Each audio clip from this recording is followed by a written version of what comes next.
இன்னைக்கு வந்து மார்க்கெட் வந்து இப்போ பார்த்தீங்கன்னா இப்போ கீழே விழுந்துட்டு இருக்கு. நிறைய பேர் சீசன்ட் இன்வெஸ்டரே வந்து சார் நான் இதில் வச்சுக்கலாமா வெளியில் போகலாமா அப்படின்னு கேட்குறாங்க. அதாவது நான் அங்கே கைடன்ஸ் பண்ணும்போதே கேட்குறாங்க இந்த கொஷின்.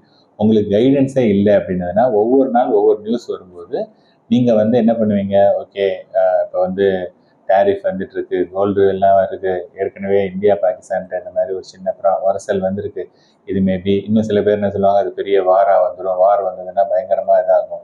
ஸோ வார்லாம் வரதுக்கான வாய்ப்புகள் ரொம்ப கம்மி. பட் நீங்கள் இது மாதிரி மீடியாவில் வந்து ஒவ்வொருத்தரும் ஒரு விஷயமா சொல்லுவாங்க. அப்போ நீங்கள் என்ன பண்ணுவீங்கன்னா, நீண்ட காலத்துக்குன்னு அந்த முதலீடை எடுத்து வச்சிருந்தவங்க இந்த மாதிரியான ஒரு விஷயத்தை பார்த்துட்டு என்ன பண்ணுவீங்கன்னா, பயந்துட்டு அதுலேருந்து நீங்கள் வெளியில் வர்றதுக்கான சான்சஸ் வந்து நிறைய இருக்குது. ஸோ டைரக்ட் கிளாஸ் வந்து இதுக்காக தான் கொடுத்தது.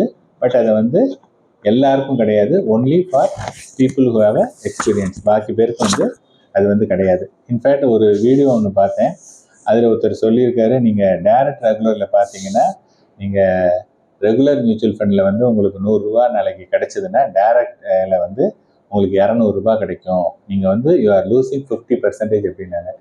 இது வந்து ரொம்ப ஒரு தவறுதலான புரிதல். ஏன்னா டிஃப்ரென்ஸ் என்ன? 0.5 to 1%. ஈவன் 1% வச்சுங்க. ஸோ 1% டிஃப்ரென்ஸு, ஃபார் எக்ஸாம்பிள் டைரக்டில் 15% கொடுத்ததுன்னா ரெகுலரில் 14% கொடுக்கும். இந்த 1% டிஃப்ரென்ஸ் எப்படி பாதி பைசா வந்து கம்மியாகும்? ஸோ அந்த மாதிரிலாம் கிடையாது. இந்த இம்பேக்ட் இருக்கும். அந்த இம்பேக்ட் எப்போ ஃபீல் பண்ணுவீங்கன்னா, நான் அஸ் அ ரெகுலராக ஒரு ஃபண்டை கொடுக்குறேன், அதே ஃபண்டை 10 வருஷம் நான் மாற்றவே இல்லை. நீங்கள் டைரக்டில் வாங்குறீங்க, அதே ஃபண்டை நீங்களும் 10 வருஷம் மாற்றலை அப்படின்னதுன்னா இந்த 1% வந்து உங்களுக்கு இட் மேக்ஸ் சென்ஸ். இப்போ நீங்கள் ஒரு ஃபண்டை செலக்ட் பண்ணும்போது நீங்கள் என்ன பண்ணுவீங்க? பயந்துட்டு ஒரு லார்ஜ் கேப்பு அல்லது சேஃப்டி செக்யூரிட்டி அப்படின்னு சொல்லிட்டு ரொம்ப கன்சர்வேட்டிவாக தான் நீங்கள் போவீங்க. அதே சமயத்தில் என்கிட்ட 10 வருஷம் டைம் கொடுத்தீங்கன்னா நான் லார்ஜ் கேப்பே சஜஸ்ட் பண்ண மாட்டேன். I will suggest small cap, mid gap.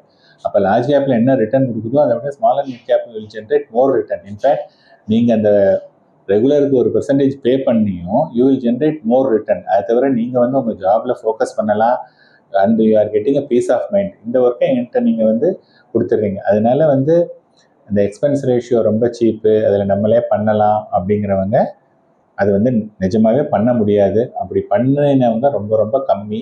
அப்படி நீங்கள் பண்ணணும் அப்படின்னதா இருந்தால் நீங்கள் நிறைய டைம் ஸ்பெண்ட் பண்ணணும். அந்த டயத்தை உங்களுடைய ப்ரொஃபஷனில் நீங்கள் ஸ்பெண்ட் பண்ணியிருந்தீங்கன்னா ஒரு 4-5 ப்ரமோஷன் உங்களுக்கு கிடைச்சிருக்கும், which is much better then what you are losing here.